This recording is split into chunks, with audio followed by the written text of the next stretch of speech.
તો UCC bill અંગે મુખ્યમંત્રી નિવેદન। યુસીસી ધર્મ કે વ્યક્તિ વિશેષને ધ્યાને લીધા સિવાય લાગુ પડશે। લગ્ન છૂટાછેડા વારસાગત હકમાં સમાન માળખું વિકસશે। લગ્નનું ફરજિયાત અને લિવ ઇનનું પણ રજીસ્ટ્રેશન થશે।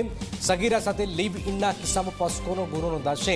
કોર્ટ બાર છૂટાછેડા અમાન્ય છતાં કરશો તો 3 વર્ષ સુધીની સજા છે। નિકાહ હલાલાનો ગુજરાતમાં કાયમી અંત આવશે।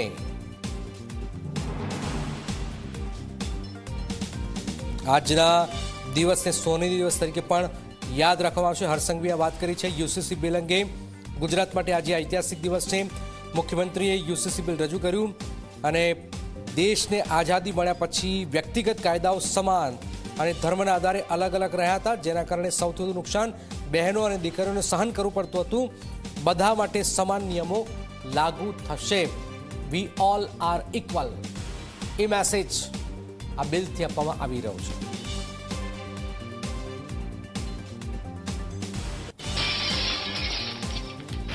નાયબ મુખ્યમંત્રી હર્ષસંઘવીનું ગૃહમાં નિવેદન। રાજ્યમાં ચૈત્રી નવરાત્રિનો મહોત્સવ ચાલી રહ્યો છે। આજના પાવન દિવસને ઐતિહાસિક પ્રસ્તાવ રજૂ થયું છે। દાયકાઓથી જનતા રાહ જોઈ રહી હતી। માતાઓ, બહેનો અને દીકરીઓને સશક્ત કરનારો બિલ છે। દેશને દિશા ચીંધનારું રાજ્ય છે ગુજરાત।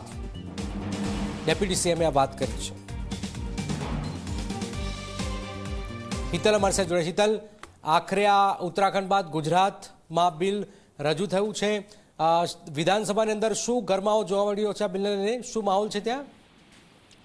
જી જેને ચોક્કસ એવું કહી શકાય કે યુસીસી નું બિલ મુખ્યમંત્રી દ્વારા ગૃહમાં રજૂ થયું ત્યાર પછી મુખ્યમંત્રીએ આ બિલથી શું ફાયદો ગુજરાતની માતા બહેનોને થશે એની પણ વાત કરી હતી અને ત્યાર પછી અમિત ચાવડા વિરોધ પક્ષના નેતા છે એમને વાત કરી હતી। શૈલેષ પરમારે વાત કરી। અત્યારે નાયબ મુખ્યમંત્રી હર્ષ સંઘવી આ બિલ ઉપર ગૃહમાં બોલી રહ્યા છે। સ્વાભાવિક છે કે ગુજરાત બીજું રાજ્ય બન્યું છે।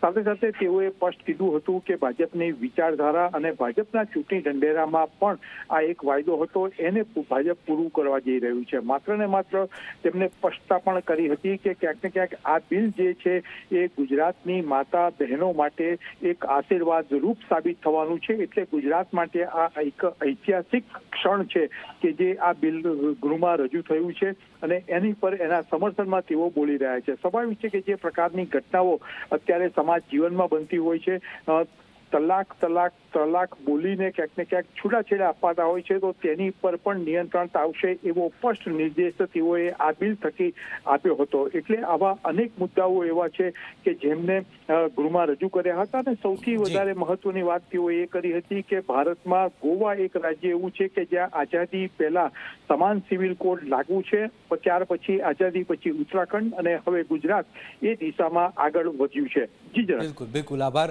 હિતલ। તો એક મહત્વપૂર્ણ જાણકારી હિતલે આપી છે। દાયકાઓથી જનતા રાહ જોઈ રહી હતી, એ બિલ હવે વિધાનસભામાં રજૂ કરાયું છે।